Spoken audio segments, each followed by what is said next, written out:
Good evening, YouTube, and welcome to a nighttime tour of a 2022 Audi R8 V10 Performance Quattro. Upon opening the door, you're immediately greeted with a Audi Sport logo projected on the ground from the side mirrors. You also note a very nice side sill lit up with the R8 logo. We also have some nice footwell lighting on the driver and passenger side. Let's go ahead and climb in.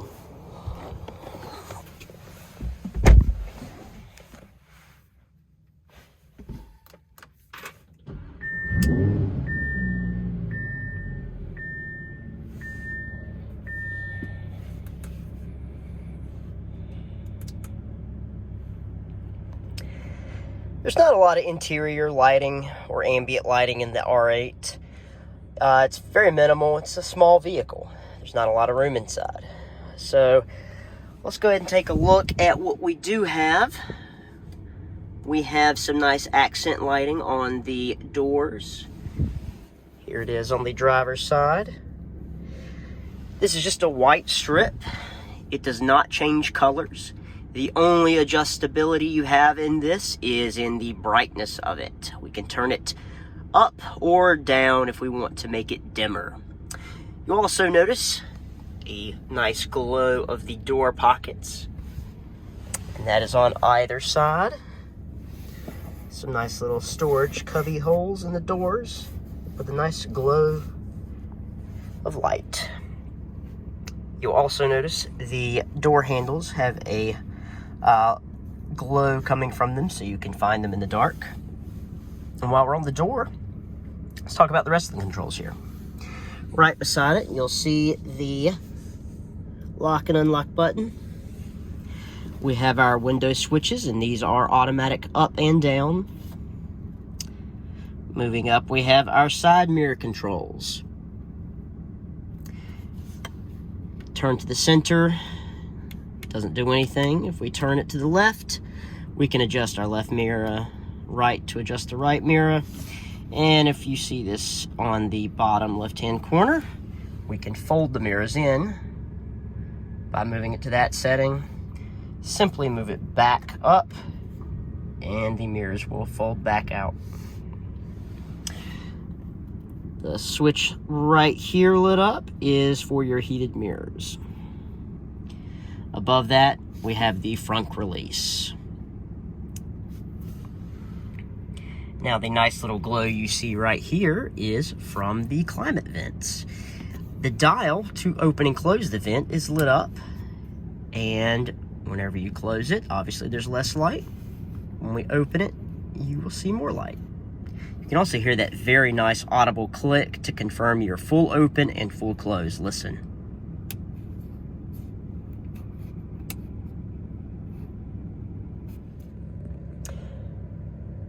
Now, looking at the steering wheel, you will notice a lot going on. That is because with the Audi R8, they want everything to be right at your fingertips as far as controls. Let's start on the left side of the wheel. You'll notice the paddle shifter for the downshift side has a minus sign. Moving along, we have two buttons to select between menus here.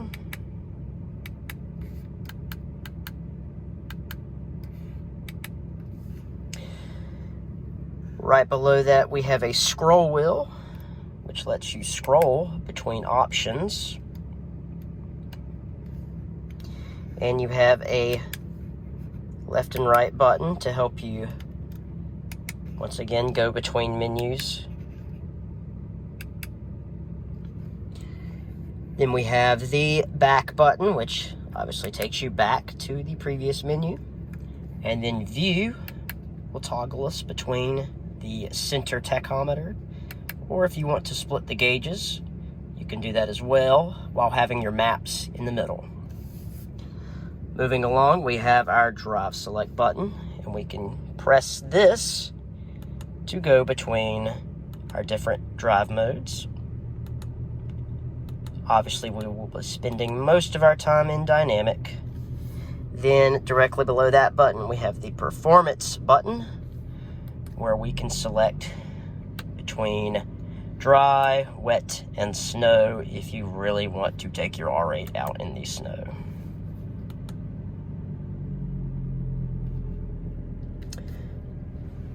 Moving along to the right side of the wheel, we have our upshift paddle, designated with a plus sign. We have our speech to command button right here, our phone button, nav to select the navigation, and a volume control with a dial here to go up and down for volume, and a back and forward track button, which can also work to switch between your radio presets or different FM stations, Sirius XM stations, whatever. This asterisk here is a programmable button. Right below that we have the engine start-stop button, which is emblazoned in a bright red, which you can't see because it's nighttime. Then we have our exhaust mode button. We can cycle between standard and sport.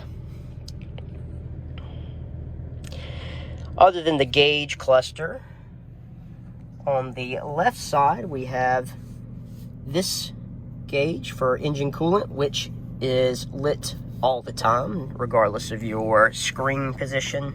And then on the right, we have our fuel gauge, which is also always lit up. Moving along to the center stack, we have more climate vents with these nice wheels. Same adjustments. Directly below that, we have our climate controls, which is 3 simple switches. This first one is going to be our fan speed, which is adjusted by turning the knob. We can turn off AC by pressing it in. Back on with another press. Directly below that, we have our max defrost. Press again for off. In the middle, we have our temperature. It goes all the way up to 84 before it goes to high, and down to 60 before switching over to low. If you want to let the car control your temperature, you just press it in for auto. And if you want to take it out of auto, just do any adjustment. Directly below that, we can turn the aircon completely off. On the right-hand side, we control where the air comes out. We have chest and feet, just feet, defrost, feet and defrost, and then back around. To turn on recirculation, press the center of the switch. Directly below that, we have our rear defroster. Directly above and to the left, we have our driver's side heated seat, 3 stages. And then on the right, the passenger side. Moving on, if we push this tray forward, you'll notice a nice glow coming here.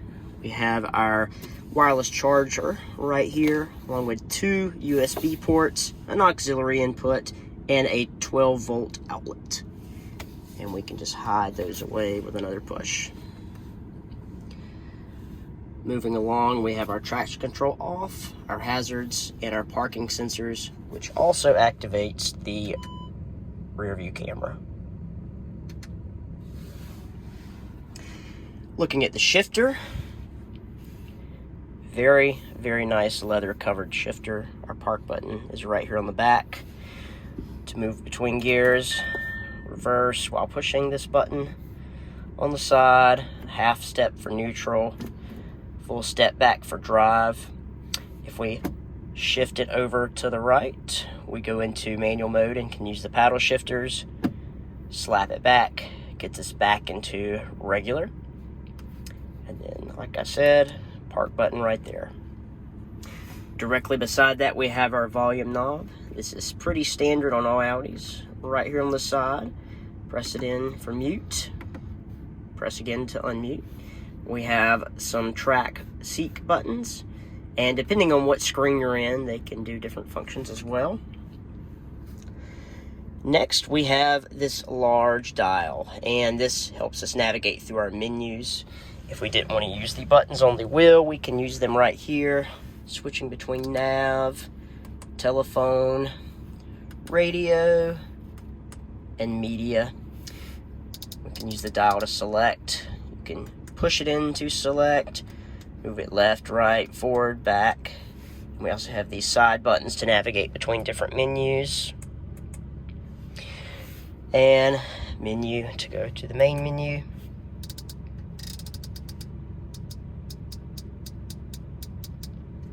And then a back button.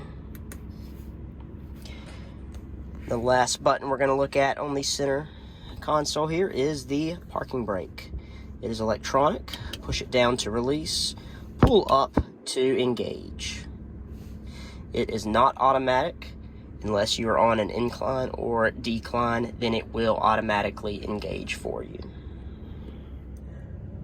Looking up to where our dome lights are, you'll find our home link buttons, 1, 2, and 3 options for garage doors. You also see this warning, passenger airbag off. It does not detect enough weight in the seat to have that airbag active. You also see our map lights on either side. You simply touch the lens to turn them on. Touch it again to turn back off. And this button here with the door open is for our dome lights. If we press it, when we open the car door, the dome lights will illuminate. If you want to turn that feature off, press it again. And now, opening the door, the dome lights do not turn on. Since we've discussed all the interior lighting, let's check out the exterior lighting. Here we have the switch for the headlights. You have your off position, automatic, which is what this car typically stays in. Then we have our parking lights, our headlights, our front fog lights, and our rear fog lights. Here we can see the LED daytime running lights, which Audi pretty much set the industry standard for with the first gen R8. Now we have the headlights on.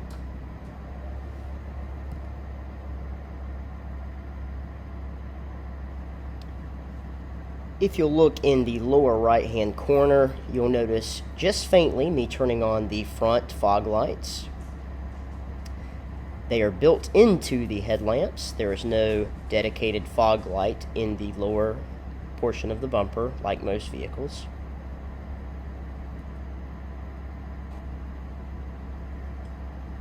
Here we have the brights.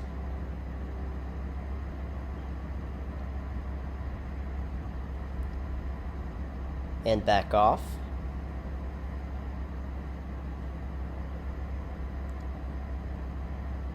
Now we have the left turn signal, right turn signal, and the hazards.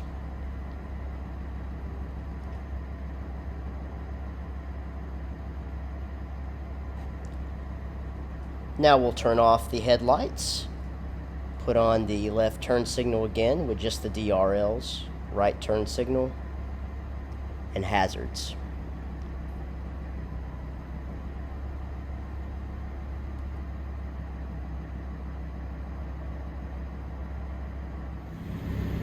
Moving along to the rear of the vehicle, you'll notice the taillights have a similar design to the headlights up front.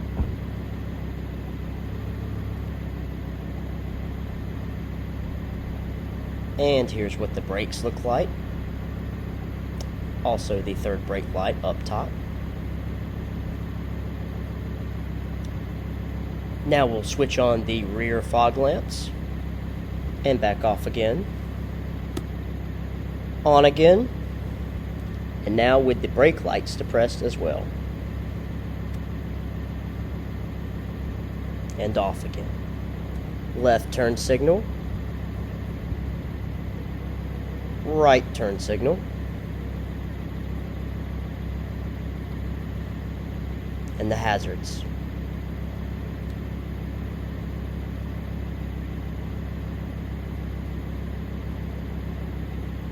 Let's turn the rear fogs on again and see how they look with the turn signals and hazards.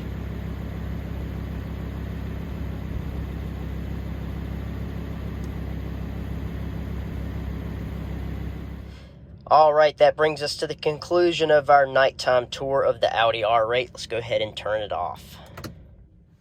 I hope you enjoyed this video. I don't believe there are many videos like this, especially on an R8. With that said, let's go ahead, step out, and I'll leave you with my favorite bit of lighting. As we close the door, lock it, and walk away, we are left with the beautiful glow of that amazing 5.2 liter V10 under the rear glass. Thanks for watching, guys. Y'all have a great night.